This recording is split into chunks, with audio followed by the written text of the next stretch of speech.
Well, good evening, good morning, good afternoon. I'm delighted to welcome you to a session here on protecting humanitarian personnel in an era of heightened risk. It is obviously one of the sessions of HNPW, and we're really delighted to have you here. My name is Helen Durham, and I am the CEO of RedR Australia. We have three amazing speakers tonight, and we're going to have much more of a conversation than a traditional panel where people speak one at a time and at the end. So, what we plan is to have some questions and then open it up for you, because I know many of you on the line are very experienced yourself. In setting the scene, I very sadly probably don't need to say much. We know the challenges that have been experienced globally. We know there are over 120 conflicts that states and non-state armed groups are using lethal force, and in doing so in every corner of the world, civilians bear the brunt, and in particular to humanitarian workers who are there either locally or internationally to support, protect and enable the dignity of communities are also bearing the brunt. It's also important today that sort of flag some of the activities of middle powers like Australia, which last year launched the Declaration on the Protection of Humanitarian Personnel and has a diverse and a very wide range of states, over 100, that have signed up to this. And we'll talk a little bit about this tonight. But before I go further, I'd like to introduce our three speakers, and I'd like to start with Hichem, who is the Executive Director at the Center for Civilians in Conflict, CIVIC, and he has nearly 2 decades of experience in protecting civilians in armed conflict, including senior roles with ICRC and Geneva Call, and he's worked in a wide range of conflict-affected settings, including Somalia, Libya, Iraq, Afghanistan, Chad, and Yemen. And he's also got 2 master's degrees in IHL and international law, so a man after my own heart. But really great to have you here, Hichem, and also a good friend. I'd also like to introduce Leonie. Leonie is a very experienced humanitarian professional and a RedR Australia trainer. She was a former United Nations peacekeeper, and she has more than 30 years of international field experience.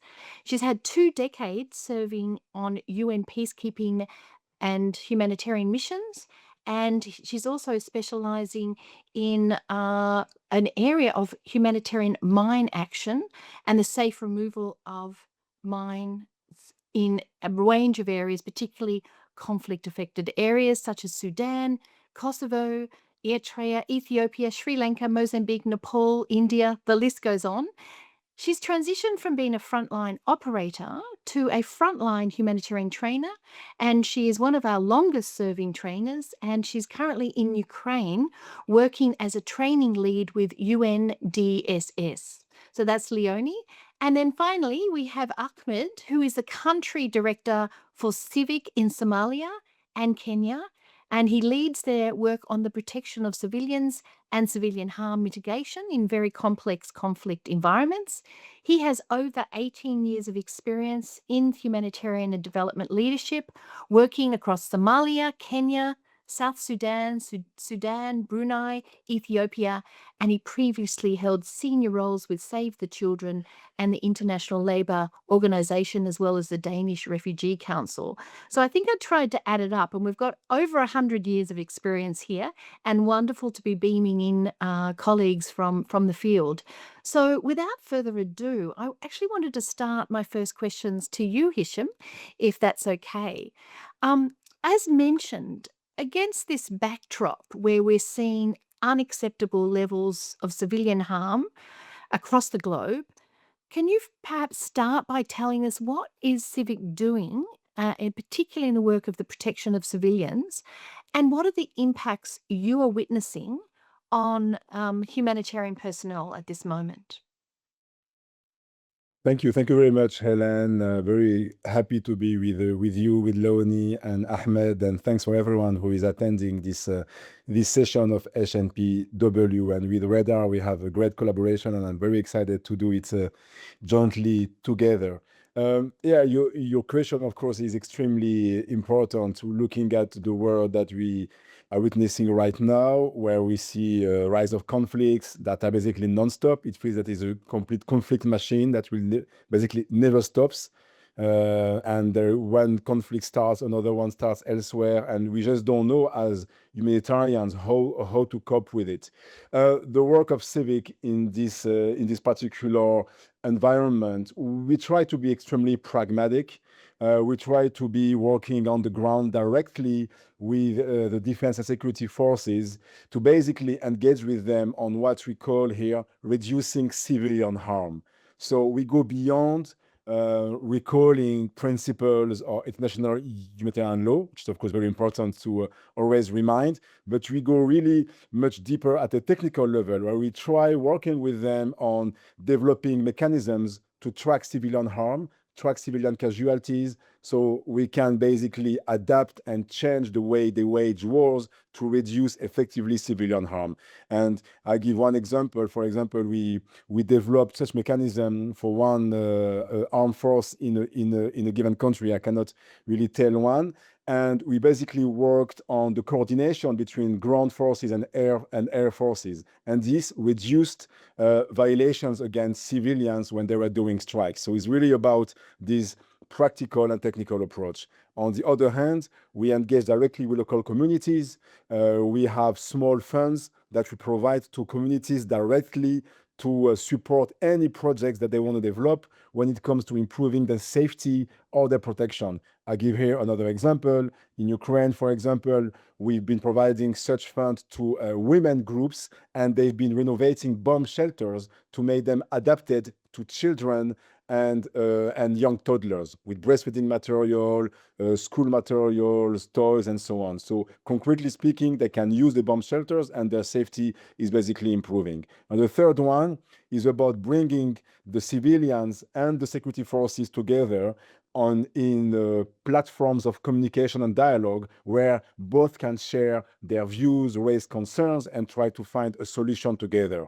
This came to the development of co-designing of evacuation plans between the civilian communities and the security forces. So they developed jointly evacuation plans that include the various specificities of the communities, be it in terms of disabilities, of age, of as well challenges that are facing communities in given context. And when it comes to the humanitarian personnel, it's extremely important. We want CIVIC to engage and support the local humanitarian personnel that are not belonging directly to INGOs or NGOs, the ones that are on daily humanitarian personnel, working with communities, doing on voluntary work. And these actors as well need protection, and we are providing with them with first aid training. We put them in touch with organizations like RedR and others as well to provide further trainings. We really try to look at the gray area of humanitarian personnel. Well, thank you. That's a lot of great practical examples. I think we're at a moment in time where, whilst, as you noted, it's very, very important to look at some of these systems and processes that are under pressure, the legal framework and others, finding really practical ways, as you've unpacked to us, to actually advance the issue is important, and bringing different diverse groups together, as you noted. Hichem, could you give us some more examples, maybe in the space of anything you're doing around accountability, which is another key issue that we hear over and over again at the moment? Now, this is an extremely important question, and we look today in conflicts where we have massive use of explosive weapons in urban areas. We have displacement of population. Yesterday in Lebanon, 30,000 people moved from the south to the north in the time span of a couple of hours. I mean, this is the reality today.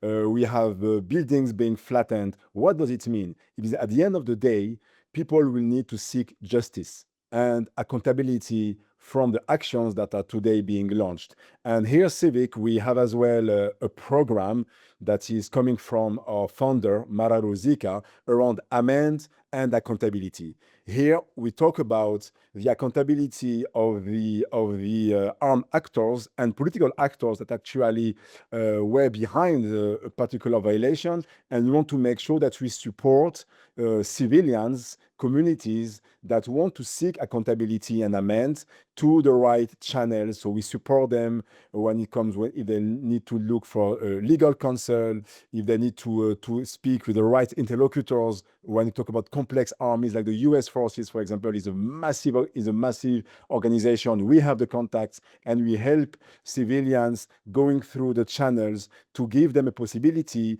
to confront as well the situation, to explain what happened. And we were successful as well in Iraq and Syria, for example, for 3 families recently here to receive an apology, a full investigation, and a financial and moral compensation. And this is extremely important because even when a conflict stops, at the end of the day, if you don't have justice, you don't have peace. And then the conflict drivers will just launch again. So the accountability and amend part is extremely important when you talk about supporting and protecting communities. Thank you. And I think we could probably do a whole session just on this issue because we've got a range of mechanisms. But thank you for that example of a very clear, families that get that. Could we please ask if everyone could put on mute their microphones? Thank you very much. I want to move across now to Leonie. As Hichem has noted, it's really critical when we're working to protect humanitarian workers and civilians to use multiple levels. And I was wondering if, as you're on the ground in a current situation, which is experience in conflict, can you talk a little bit about the very practical work that you two are doing to protect humanitarian workers and civilians? Thanks very much, Helen. And yes, welcome and thank you to all my colleagues and the wonderful work that Ahmed and Hichem are doing, and all of our colleagues who are basically online now, and I'm sure calling in from all over the world and experiencing all sorts of difficulties at the moment. Look, just the other day, I was standing at a bus stop waiting to catch the bus, and I looked up into the sky, and I had one of those, is it a bird? Is it a cloud? And I suddenly realized it was a Shahed missile. And I was standing next to 2 ladies also waiting for the bus, and we had to immediately take cover and move, take the action that I'm spending a lot of time here teaching. And then the missile passed over, it was destroyed. We sort of stood up, dusted ourselves off, and got back on the bus and went to work. And to me, that is an example of the fact that we are not just humanitarian and development aid workers here in context. We are part of a community. And so the work that we do, we talk about saving lives together. I completely agree, Hichem, in terms of it's not just an international agency. It's not just an international NGO. It is not just national NGOs. It is community workers communities who gather together to take the practical steps that they need to take. You spoke about a bomb shelter with breastfeeding and toddlers running around. We don't stop our training. We move next door to our bomb shelter and just keep going. So you're quite right, and Helen, thank you. What does it look like? It looks like managing to deliver on a number of different levels, whether it is international, national, or community-led, being able to work in different languages, being able to deliver, and then, so you have to, as a trainer and deliverer, you have to be able to give people information that they can digest in easily digestible chunks that make sense to them, because people won't do the difficult things that we talk about if it's too hard.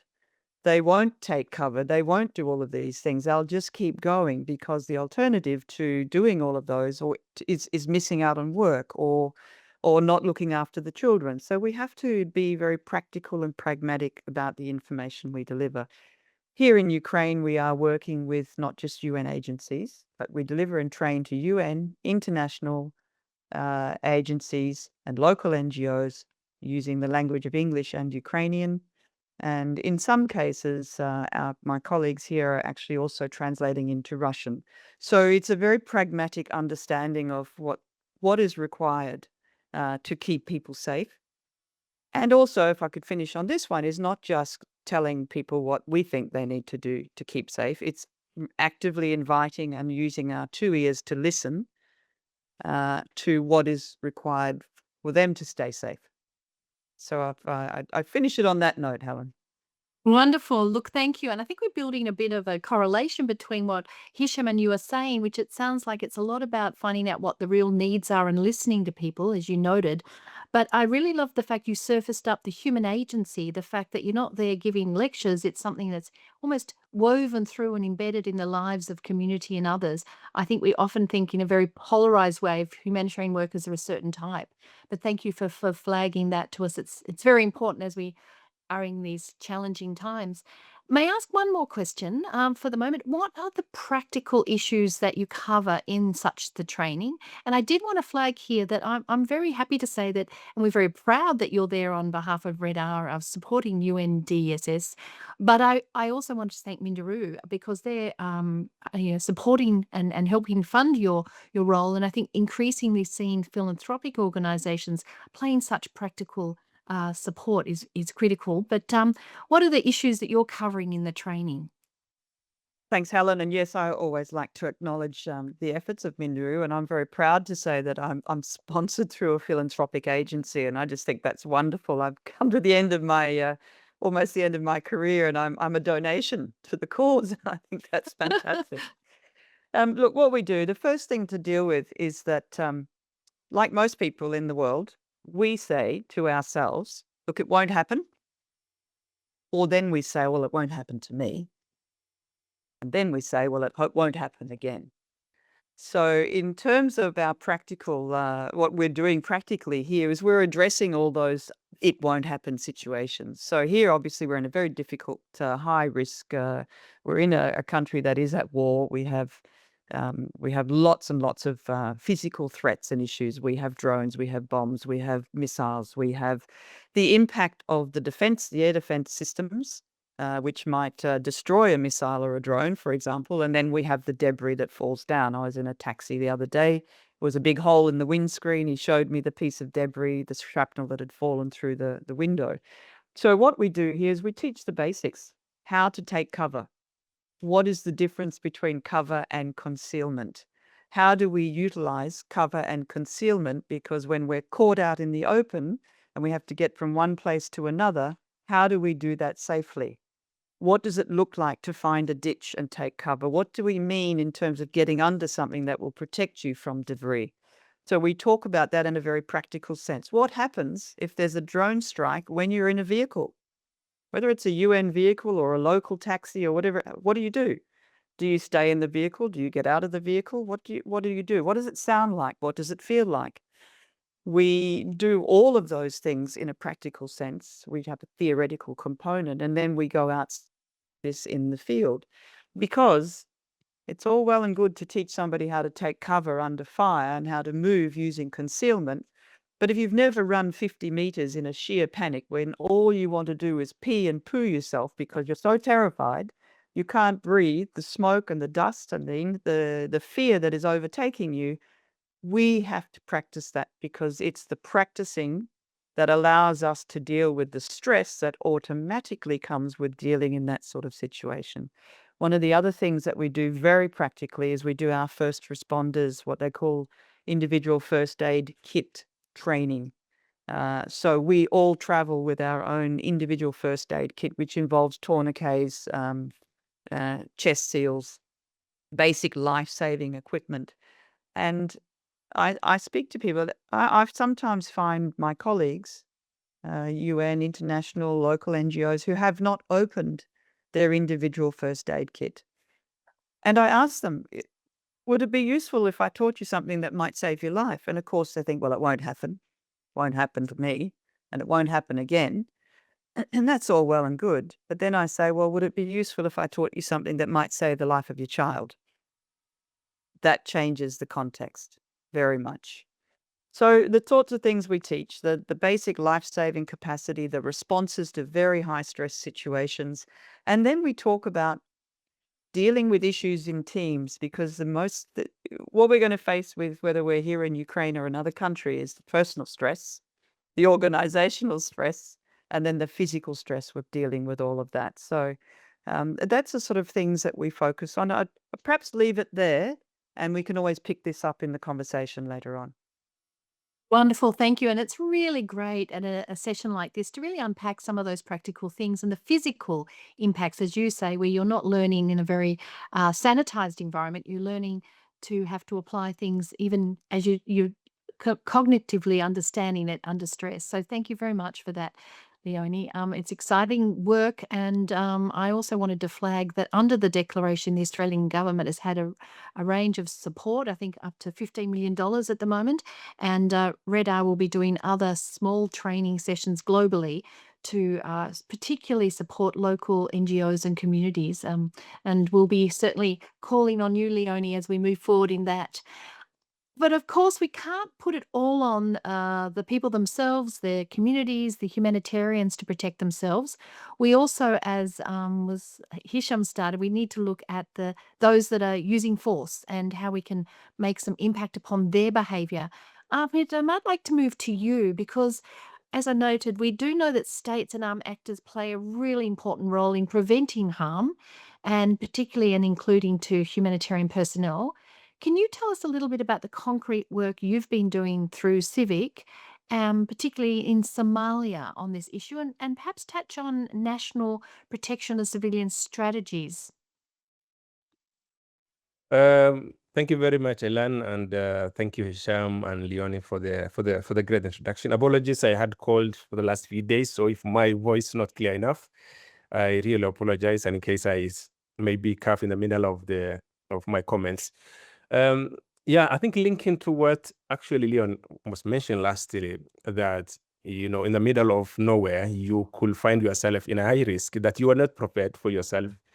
And as someone who has worked with this conflict area, being in Somalia, Sudan, South Sudan, and of course Ethiopia, one of the things I have learned is that we got the training, we go to the ground, and when you move to the field, you did find yourself engaging with actors who don't know what you are talking about. They don't understand human rights. They don't understand the role of humanitarian community in such a work. And more importantly, protection of civilians. And then secondly, we get used to use these big terms of international humanitarian law, international human rights law, how it's supposed to be active, and how it's supposed to be understood by everyone based in the field, including the government, authorities, and armed actors. But in real sense, when you go into the ground and the field, you did find, even if you try to explain, people will struggle to understand. And it sounds so foreign that, a soldier or a commander sitting, in area that he has been fighting with their adversaries, whoever they are, to tell them, it's wrong to do this based on IHL.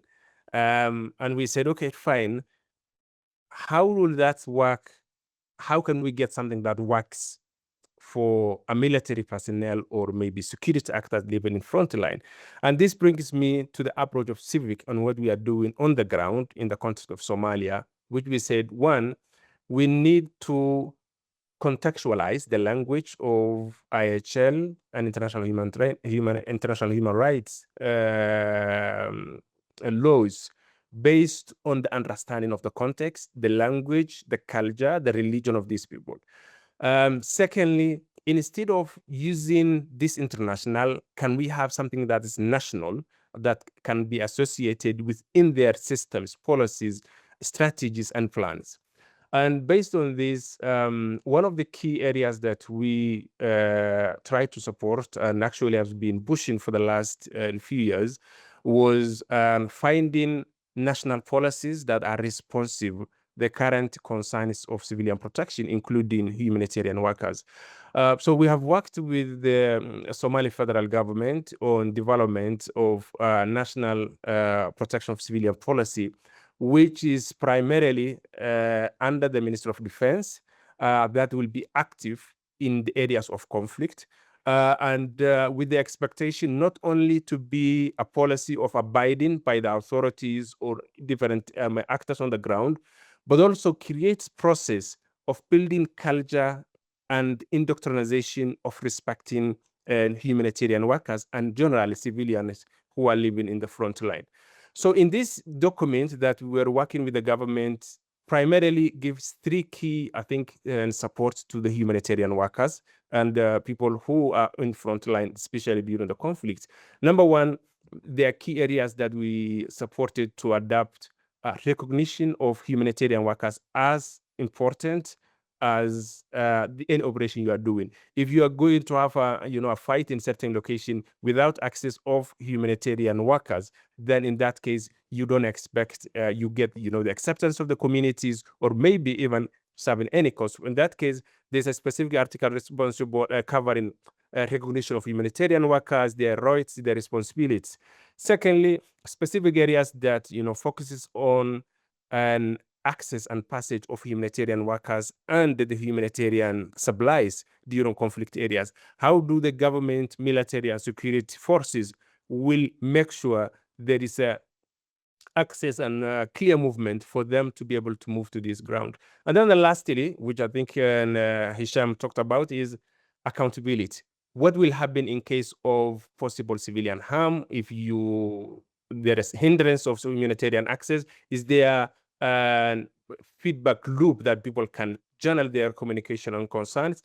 Is there, for example, proper way of investigation within the system that can react quickly and provide support? And one of the things that we do struggle when you are in the front line is not only the generic thing, but incident of injuries can happen to a civilian, and then accessing them will be difficult, and they might get lost something they could have been saved if there could have been an access. So we created that specific article responsible that says what are the immediate reaction or response in case of civilian harm, from early quick response, providing first aid, secondly investigation, thirdly acknowledgement, and coming up with corrective actions.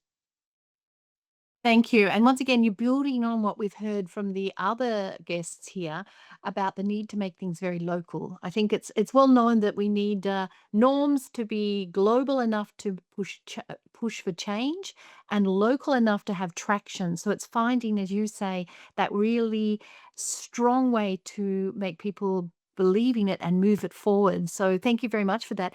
Can I just ask, on the national level of those POC strategies, how did the work begin in that area? You talked to us about the importance of having it, but how did it begin, and what were some of the key moments along the process? Yeah, so thank you, Helen. I think, as my colleagues mentioned, one of the key concerns, and actually a lot of effort has gone towards how to engage with the humanitarian workers to tell them, be prepared to the risks. There's minefield here. Be careful how to navigate these minefields. We talk to the communities, how can you make sure you are safe during conflicts and, protection concerns, or even maybe in normal situation where you have massive protection and violations and you respond, provided case response. So in this case, we said, what about talking to those who are actually causing the harm? Can we engage with them? And how can we talk to them? And then we said, in order to engage those who are, maybe actors who in somehow cause the harm, we need to talk those who have the concerns. So we started engaging with the communities to understand what are the key civilian protection concerns you have.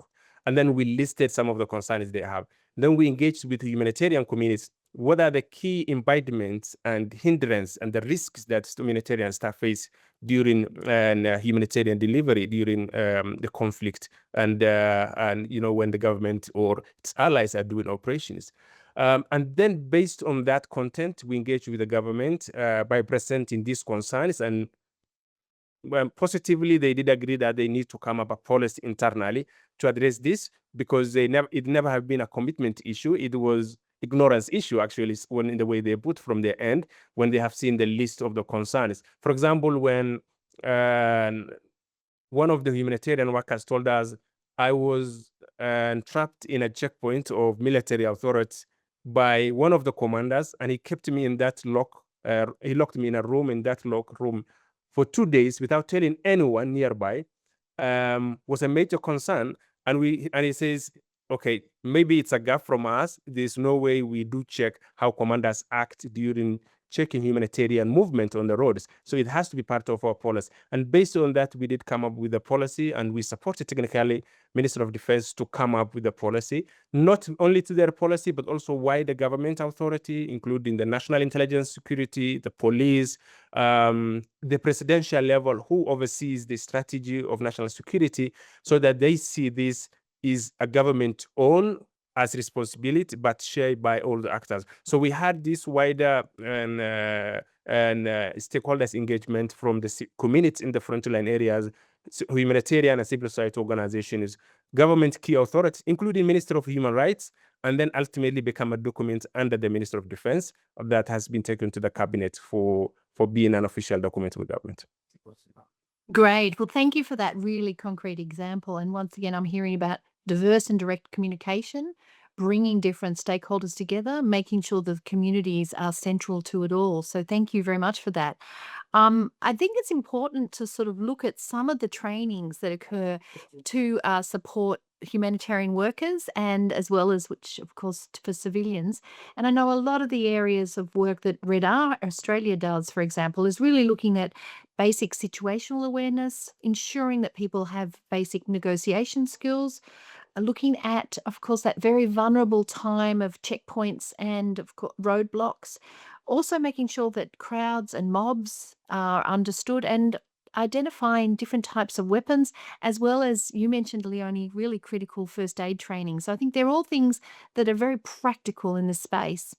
Now, I wanted to circle back to you, Hichem, and ask a question that it will be followed up by each of the other people on the panel here, or on our discussion. If, and this is a dream question in the sense, if there was no resource limitations, if you had as much funds or support as you needed, what are some of the things you think we should be doing out there globally to increase protection of both civilians and humanitarian personnel?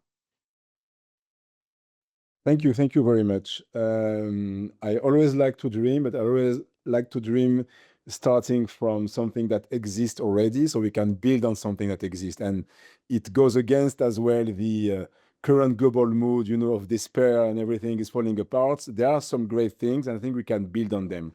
The first one for me, and it's not really linked to having money and resources, is really about the political courage. Because we can like it or not, but wars are the fruits of political decisions. Military don't start wars just for the sake of starting wars. They start wars because politicians behind told them to do that, and because they are well trained and they have this, this kind of respect of the order, they will execute it. And this is what the military told us as well. We are the tool, but the hand is the politicians. So I really want to first of all to take stock of who we have today in the world that took the political courage to advance the cause of protection of civilian and protection of humanitarian personnel.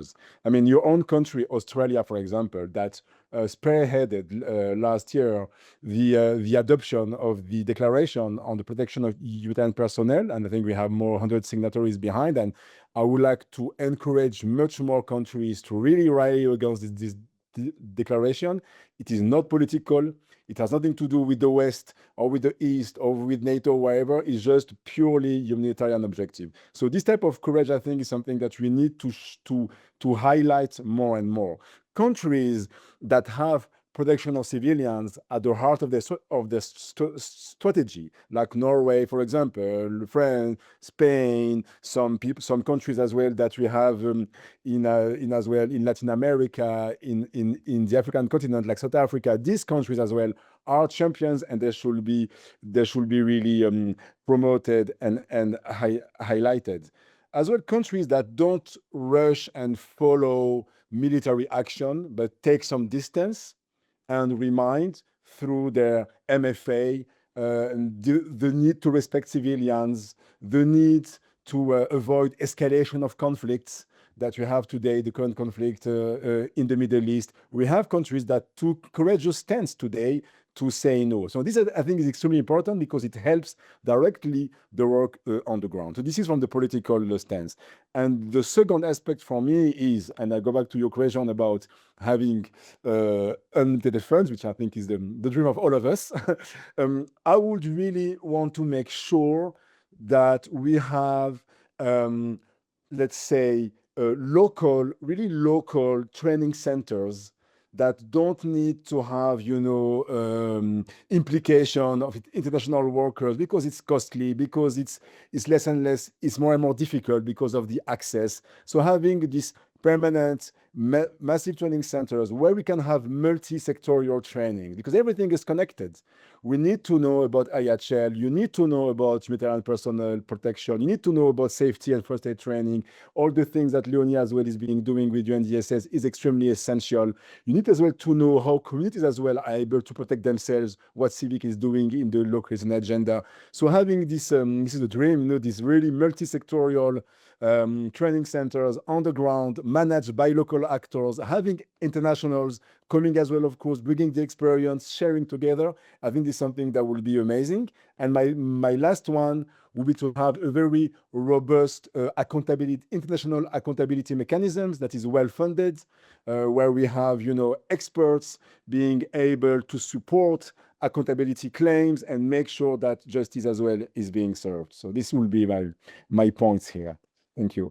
Wonderful points. I think this combination of having the courage, as you expressed, the local centres, I think we've all really feeling the need to ensure that issues that are incredibly important to the protection of civilians and humanitarian personnel are located in the communities themselves.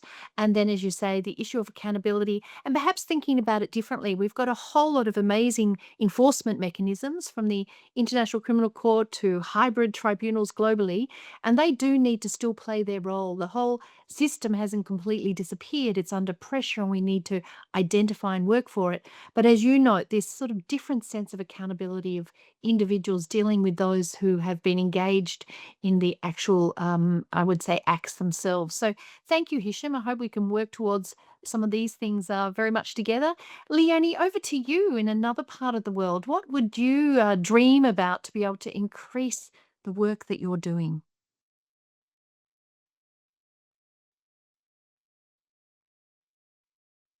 I think you might be on mute. Rookie error, isn't it? Can't believe I'm that old and I'm still making those mistakes. Thanks, Hichem. Local training centres, absolutely. And there's also somebody who, outside of the RedR experience, comes from a family of over 100 years of Australian Red Cross volunteer background. Look, there's so much opportunity for local institutions like Red Cross, Red Crescent, that are really community based. Even thinking of scouts and things like that, where we can start to formulate sort of a community sense of us free in those areas. We're talking about law and protection and start young. I just love that sort of stuff. If I had my choices, what kills humanitarian workers, no matter from where or what area they come from, I say it's car accidents. And yet, overwhelmingly, that's what kills people. In all of the countries that I've worked in, followed closely by malaria, we spend no time and effort training our drivers. And by training, I mean regular training, 5 days a year, or those sorts of things, which people say costs way too much money. But when you just think about the cost of insurance and the cost of the loss of life and repair of vehicles, and it's a small, minuscule amount in comparison. So I would like to see a really steady approach, a very pragmatic approach to what kills most people most of the time, and understanding that the cost of training and supporting and the cost of wearing the damage. For example, here in Ukraine, this is a separate topic now, it's a fairly homogenous group of people. So one of the things that I think we're lacking is perhaps some more understanding of the difficulties around the SOGI, the sexual orientation and gender identity issues for our humanitarian workforce, which can really put them at great risk, depending where it is and what they're doing. So maybe a bit more effort around that, and certainly a bit more understanding of persons with disability. And in all of my experience, the only place where I've seen actually people with disabilities working to support communities has been at the lowest level, the grassroots level, where people actually make a difference. I have very, very, very rarely met with a person with a physical disability, let alone anything else, that has been working at an international or national NGO level. So I'd like to see a bit more of that. And specifically here in Ukraine, I think that the issues around PTSD, people coming back from the impact of conflict, I think that sexual violence is an unwritten issue, an unrecognized issue here. And I would like to see a more pragmatic approach to protection of humanitarian personnel from issues of sexual violence that involve not just an awareness raising, but physical responses as well, or tools and assets to help keep them safe. So yeah, those basically spend more. If I had the money, I'd be putting the money where the problems rise. Wonderful. Thank you so much. And I love that first point about linkages with other organizations. I think, as Hichem mentioned, RedR and CIVIC have joined up and want to do some joint work. And in fact, some of the work that RedR is doing under the declaration with support of the Australian government is in very close partnership with Australian Red Cross. And I think we've got to, as humanitarians, we've got to work differently together. We tend to often focus on our differences rather than a similarity. So I think the current environment must require us to find different partnerships and different ways. So thanks for raising that. And I'm a long-term Red Cross engaged and supporter and worker for many years too. I must have to work at places called Red. The issue about training drivers, I think, is critical, and thank you for raising that, Leonie. I know that RedR ran in Jordan some training for humanitarian drivers, for those driving in the area of humanitarian and development work, and I think it's just reminded us that's something we should really lean into. I think the statistics, as you flagged, are really shocking when it comes to the deaths through accidents. So thank you for raising that. I think issues around diversity and inclusion and ensuring that we have a much better understanding about that within the sector and then with those that we engage with. Sexual violence, of course, mental health is absolutely critical, and it will be the underlying long-term issues. So, Leonie, you've put a lot of important points on the table that I think we need to think about going forward. Thank you. So let's move across to you, Ahmed, and see what your visions and dreams would be if we move forward and make sure that we make the status quo not as it is. Thank you very much, Helen. So I wanted to mention 2 points. One is to change the current status of civilian protection and specifically protection of humanitarian workers is we need to go our approach as local as possible. You know, we can have our global thoughts, we can have global thinking strategies, which has been effective in many times, but you know, because of the current dynamics and how things go and happen, I think it will be very important that we localize as local as we can, even if it's at community level, because I do also understand a large number of humanitarian workers and national staff who are from the local community that we work with. So we try to get that understanding and the contextualization of whatever we do in our response. The second thing is, Helen, I think we had, and based on my experience, I've been having training on how to navigate in high-risk situations, how to and you know, at least to survive as a humanitarian worker in high-risk areas. But I think what is important, and I think it will have worked better if we will have put some investment, if we could have influenced how war is fought. You know, if we said, if you are doing a military, if Somalia or maybe Kenya or East Africa community or United States are doing an operation, if we could have had a way to influence their operational plan to consider humanitarian work in the ground, by influencing their operational plan, their indoctrination from the beginning, and by their response, which is the accountability issue, it will have worked, I think, better for humanitarian workers and generally for civilian who are living in the frontline high-risk areas. Thank you. Thank you. Really, really important. And I must admit, a number of years ago, when I worked with the ICRC as Director of Law and Policy there, exactly as you were saying, this capacity to basically try and influence the operational mind frame and the planning. It was always very interesting when I worked with my colleagues from the Armed Forces section to see you talk from métier to make sure they think forward the impact on civilians. So thank you, Ahmed. It sounds a really important way to move forward. Well, I think it would be great to hear if people have either very short comments or questions for these three amazing speakers. If I open up for questions, what I would like is if you would like to ask a question or make a comment, please raise your hand and I'll be able to identify and at least ask you to express what you'd like to say. So over to you in the crowd. Please feel free. There's a lot of experience there amongst you. I think increasingly it's also important not to just think that there's in this space there's experts, but in fact to make sure that we also have a range of voices in every event we discuss, and that it's not just those, a number of them. So I'm trying to see here. I'm wondering whether my colleague Sally is able to read out some of the questions for the part. I'm just trying to get into the chat here. Yeah. Let me Thanks, do Helen. this. But We have a couple Sally, of if you could read. questions in the chat. Great. Yeah. Okay, this one comes from Josh Lyons.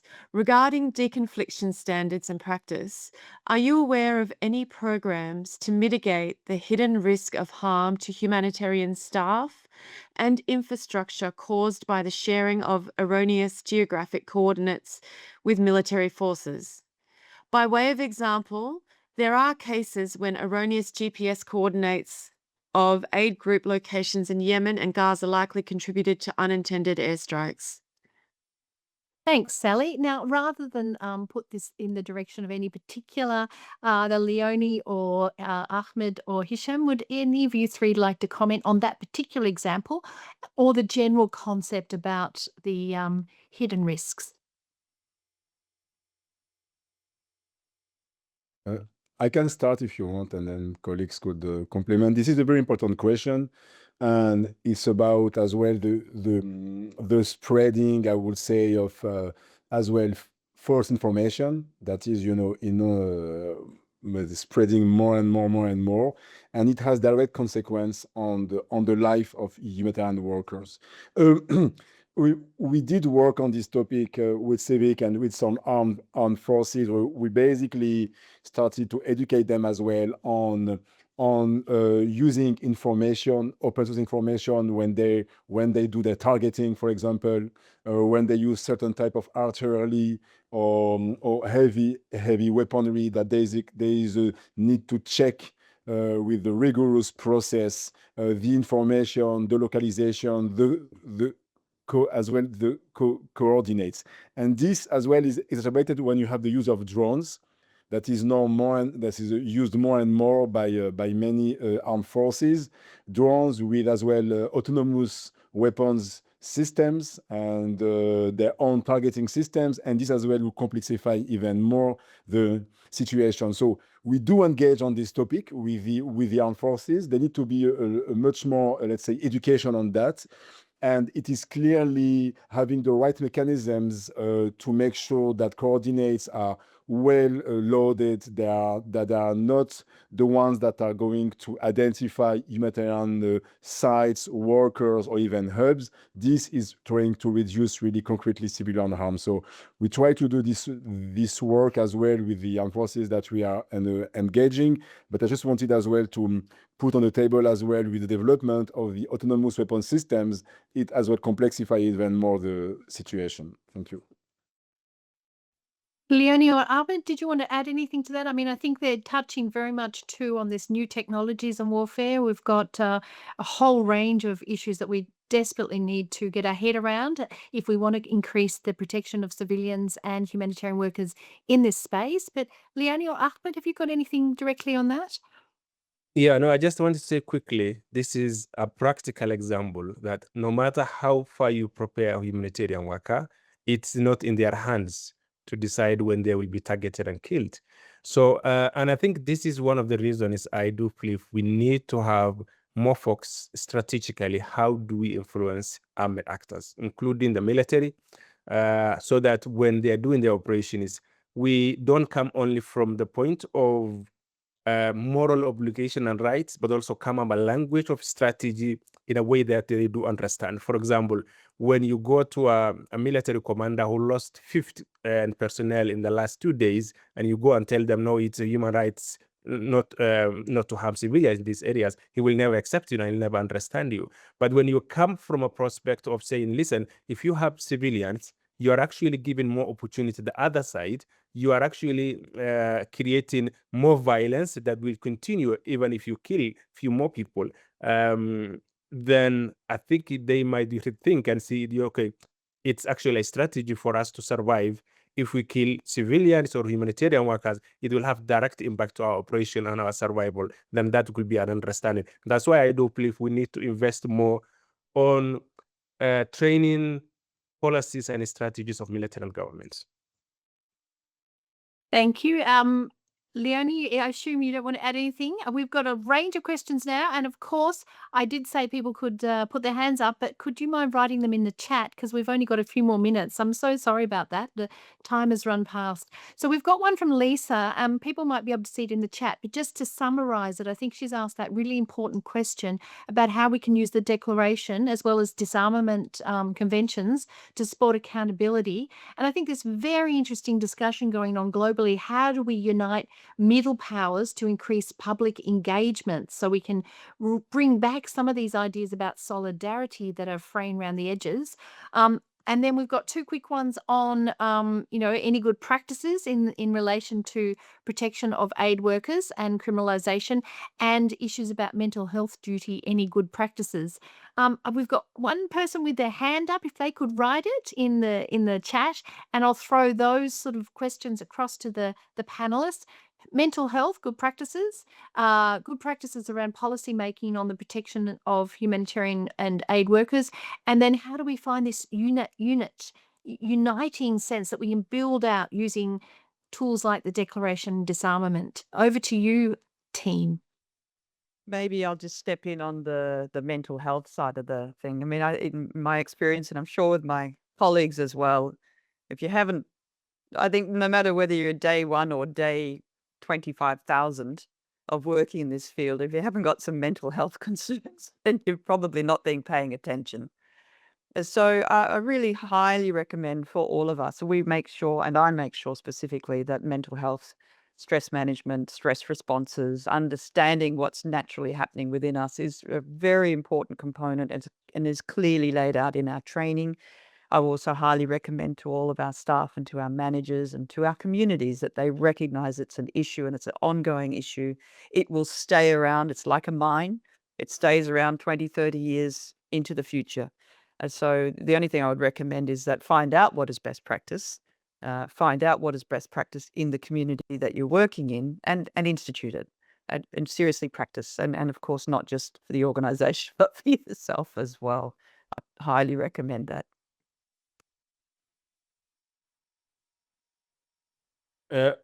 Maybe also let me come into the question on criminalization of relief activities or humanitarian workers movement, which they face detention, harassment when they're on the road. One thing I could have said, and also based on my experience in working in Sudan and South Sudan, is that understand the actors is a key factor of your survival. If you do try as much as you can, what are their expectations? What's their level of knowledge? For example, we were in South Sudan working in an area, and the head of humanitarian operations for the government was someone who spent 30 years in the bush fighting, and it's only the last 9 years he have seen even a civilian life. And he sees humanitarian workers as part of colonizers who came to this part. And having that prospect or his understanding will help you to survive and get a way to engage with them, whether the language you can use. Because when you come, and as I several times mentioned, referring to the international protocols and the principles and treats might not work for them. So whether the locally and reasonable language that you can use, that's the one thing. The second thing I will always say is it's good to have a local liaison person who understands these people. If it's a military, someone who knows these military people. If there are other security groups, someone who understands this security group. It's always helpful because they always create that bridge, the gap between you and that person, because this person understands what they expect and they know what they want to deliver over. Great. Hichem, I don't know if you want to add into those. I did want to sort of flag, particularly when you raised Lisa, how do we use some of these mechanisms, maybe the soft law rather than the traditional normative framework. I think this issue about increasing public engagement, we hear nothing but, an erosion or a chipping away of some of these issues. And I think, as you flagged, Hichem, at the start, in making sure that we have a public engagement, that there is things we can do. It's very, very difficult. It's not easy, but there are things we can practically do to make a difference. And here are some of them. So I think sort of keeping that solidarity and protection up is really important. But did you want to add anything to this, Hichem, about how we can sort of use what we've got, understanding the incredible pressures that are under the whole framework and the whole process?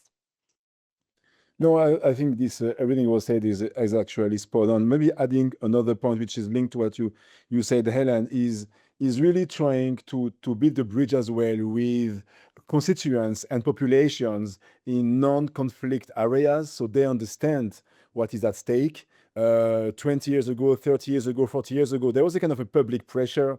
People rallied around, the idea of being, against wars or protecting civilians. Nowadays, it's much more diluted. And because I think there's a lack of really understanding of what is going on out there.